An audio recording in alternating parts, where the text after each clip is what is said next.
Good morning! Today we are doing a little Q&A with Gary on stories, and I decided to shoot it kind of long form for YouTube because I feel like on stories we can't really share all we are. There's birds. There's birds everywhere. There's two of them now!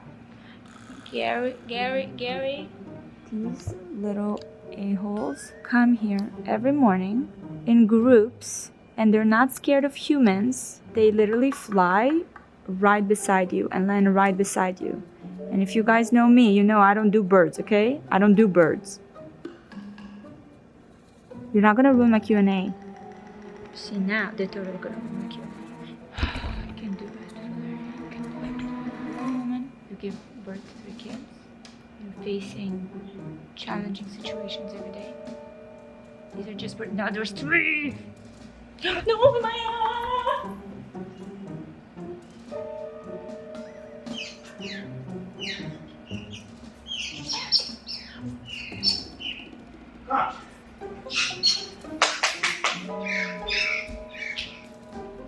How did this become a Q&A into a bird watch with Valeria? Okay, Q&A. The first one is, do you guys fight? If yes, how much? I wish I could make it more dramatic. We don't fight. We get annoyed with each other, but yeah, I wouldn't call it fighting. I don't get annoyed with you. I don't know, I don't. You do. When do I get annoyed? Give me an example. When I'm annoying. I don't think it's because we're perfect and we're like have this perfect marriage. I feel like it's more about inner work. Like it's my responsibility to handle a situation a certain way. We don't fight, not because we don't have any disagreements, but more because we each handle our emotions in different ways. I feel we're such a boring couple because in reality, yeah, we don't fight because whenever we get upset about something, we talk about it. We've been saying this since the beginning when we did our last Q&A. Yeah. That's it. We stay calm and we talk about it. So we don't really fight. None of the exchanges that I believe that we have, I would consider fights. We debate, we discuss, and then we come up with a solution. And I think a lot of the triggers that potentially people would have as a married couple, those triggers, we stop them right away. And we don't do it even consciously. I think now we're just in this habit of staying calm, not raising our voices. We continue to follow that. We don't raise our voices and we talk things out. And I think that's the best way to do it because there's nothing productive that comes out of fighting. So if we fight and if we get emotional and we start screaming at each other, we're not working towards achieving our common goal. Solution, and yeah. to me, that would be a huge problem, is not working towards our goals. So we don't fight. Next question is, what is your love language? Is it words of affirmation, acts of service? I think yours is acts of service. Probably acts of service, yeah. I think for me is acts of service and words of affirmation. Maybe acts of service as well, actually.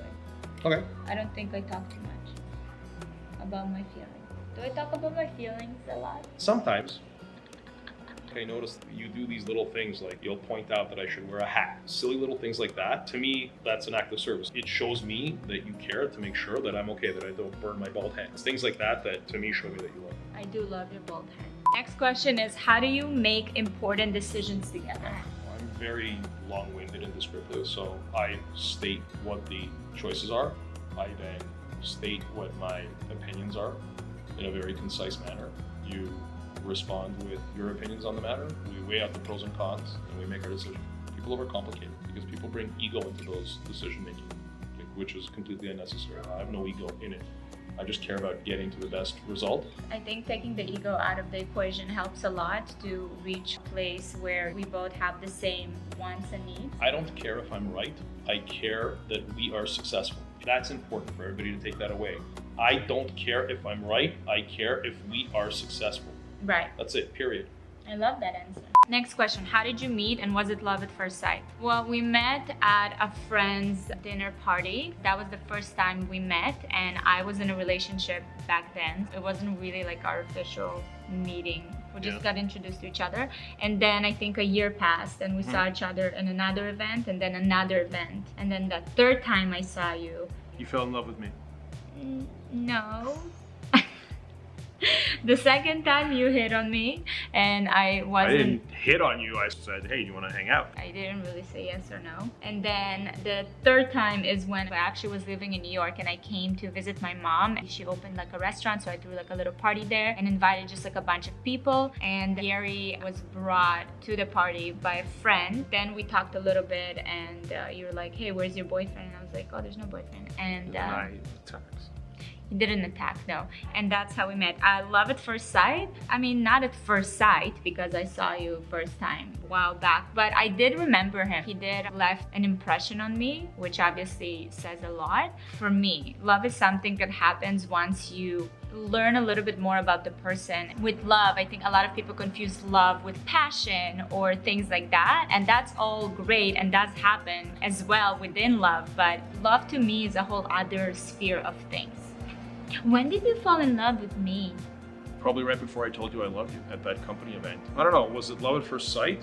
I mean, yeah, I thought you were awesome. I pursued you very aggressively. So in the beginning, when we first met, and as soon as I understood that you were available, I started messaging you and we kept hanging out. So when you say love at first sight, I don't know, I can't pinpoint the exact moment that I fell in love with you, but I was very sure that I wanted to marry you, like pretty much right away. I pursued you and I just wouldn't take no for an answer. So yeah, I was pretty aggressive about it. Are you happy about your aggressiveness? Clearly, I'm happy about it. Next question. What was the toughest phase of your relationship? The toughest part in terms of the most stressful part, I would say when Jake was born, because that was such a major shift from being just the two of us, because it wasn't just the two of us for that long. We were together maybe 2.5 months before I proposed, and a year after that we were married, and 9 months after we got married, Jake showed up. So that was the most stressful time in our relationship. We were actually living downtown, and Valeria's mom was living about an hour away. You were driving with Jake almost every day. Oh yeah, I would wake up in the morning and I was so scared. I wouldn't know even what to do with this human. I would literally pack him up in the car, and at 7, 8 a.m. I was already on the road to my mom. It was really, really scary for me. I was what, 22? You were 22. It was insane. I remember I would arrive to her house and I'd be like, here, I don't know. Valeria said to me, I think it was like on a Thursday, you said, that's it, we need to be close to my mom. And then on the following Monday, there was a moving truck at the condo and we moved up north. That was stressful. 100% agree. The toughest part was the first baby. Even welcoming a second child, and it brought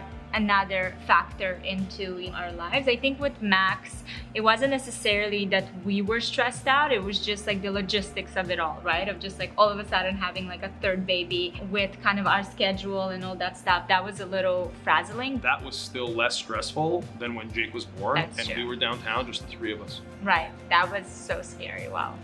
I think it's very important to remember that these are all phases in life. Just because you're outside of your comfort zone doesn't mean that you're in the wrong zone. This is just an opportunity for you guys for us as well. It was a great opportunity for us to learn more about each other and to understand what each of us can bring for whatever issues we're facing. And just a lot of those things just made us understand our relationships better. And although it felt really, really hard at that moment, we stuck to it and we just knew that we're gonna get better and it's gonna get better, and it did get better. And I feel like that's with everything. Definitely was waiting for age gap question. If you guys have been following us, you know that we have an age gap of 18 years. So one of the questions that was asked was, are you worried what will happen when Gary's 68 and you are only 50? So this is something that I think about often, and what I tell myself is that I'm not one to sit around and worry about stuff as much as I am someone who takes action. So what I'm trying to do now is I'm trying to stay as healthy as I can. I've changed my life dramatically in the last couple of years in terms of my health, diet, exercise, everything. I want to make sure that when I do get older, and the fact that Valeria is younger and we have young children, I want to be the best version of myself. That's one of the things. And then the other thing is you have to enjoy your life and live for today, because tomorrow's not promised. For us to sit around and think what's going to happen when Gary's 80 and Valeria is 62, what's the point of that? I mean, we'll deal with all of that when it comes, but I'd rather have less time with Valeria than more time with someone else. That's the way I see it. That's so sweet. What do you think? I honestly don't think about it that much. I feel like maybe you think about it because you're older, but for me, I truly do try to live way more in the moment. And I just feel lucky that I found a partner like you, that we are just on the same wave and want the same things and very passionate about how we live our lives. And to me, that's the most important thing. And I really appreciate the fact that you are taking care of yourself and you're doing everything that you can to make sure that you are healthy for us. At the end of the day, we're going to deal with this with time, the same way we deal with everything else. We'll find a solution like we figure out everything else. How do you guys keep a balance between your work and life at home? There's a lot of overlap in what we do. So our business is unique in the sense that, first of all, we communicate about all aspects. So in addition to Valeria Inc., we do talk a lot about both the Valeria Inc. business and the other businesses and investments that we manage together. In terms of like that balance, there's no set time. There's no on and off. We just don't do that. What we do is we talk about things as they come up. The other thing is, guys, is the business side of our relationship. It's a very big part of what we do. And it's one of the things that really keeps us together. And it's one of the things that keeps us engaged with each other and keeps us motivated. It's just such an amazing part of our relationship. And I wouldn't trade it for anything. I can't imagine a scenario where Valeria and I are together and we don't have these interests together. How do you both manage being your own whole selves while being part of a relationship? At this stage in my life, I'm mostly defined by my role as a father and as a husband, but also very much as an entrepreneur. Those are really my core pillars. How do I stay whole and stay myself? I don't know, that's just who I am. I've just surrendered in a good way that this is who I am, and I accept it, and I love it. All of the actions that I take are centered around improving myself as a father, as a husband, and as an entrepreneur. And I just keep things simple. I keep to those three pillars and I just push on those. It's a great question because I think that this is where you see our age gap, right? Age, you kind of already know this is me. I'm not soul searching and I'm not trying to define who I am anymore. Where I'm there. I just turned 30 and I feel like the last 2-3 years were very much of transformative for me as a woman and as a human and a mother and everything. I feel like I'm going through a lot of changes. I am very aware that I'll be still changing and morphing into my true self, and I think it's really great to have someone as grounded and stable as Gary to support me through it. I'm definitely more aware that I am moving at a different pace and going through different kind of stages that he's already been through. How I'm keeping the essence of me in a relationship is, first of all, just being respectful of giving each other that space. I always remember that I have to attend to myself first before attending to my role as a mother, as a wife, and all these things. Right now, I'm part of that journey, and I think that I started looking at a lot of the pillars in my life, wife and motherhood, as roles rather as that's who I am, because I felt that when I was letting that be kind of the definition of me, it sucked a little bit my soul out, if that makes sense. That sounds a little dark, but you know what I mean? When you're like, hard to find kind of who am I? Whereas I embrace it. So. Yeah. So I think it's different for both of us, but I think that support and that encouragement and letting each other kind of go through these phases is what helps us to have ourselves. So the question is, do you find it tough to keep in touch with old friends now that you have kids? I definitely think that kids change a lot of things in a good way. So I have my friends, my soul sisters that I've had before Gary, before the kids, and those are like my core group, and I'm still in touch with them. I think that there were a lot of people through my journey that were friends, but with kids you start having less and less time and less capacity to hold on to people in a relationship that don't really bring enough value to your life. You kind of let it go and you just really become very, very selective about the people that are around you. What about you? I'm still in touch with a lot of the people that I was friends with before marriage and before kids. I probably see the people who also are married with kids more, and it's simply because our circumstances are similar. I feel as time goes by, our circles narrow, the quality of the people in terms of their compatibility with us, that increases. Everyone's time becomes more limited to socialize because that time is really spent with your children, with your spouse, running your business, and that's what it comes down to. Okay, this is for Gary. What is the aspect of Valeria's personality that you are attracted the most to? You won't give up. And to me, that's such an important quality. You just won't give up. You won't give up when it comes to our kids. You won't give up on our relationship. And then you never give up professionally. Like, I just see you grinding it out. So having a partner who just never gives up is crucial, because it's that resilience that I find the most appealing about you. Wow.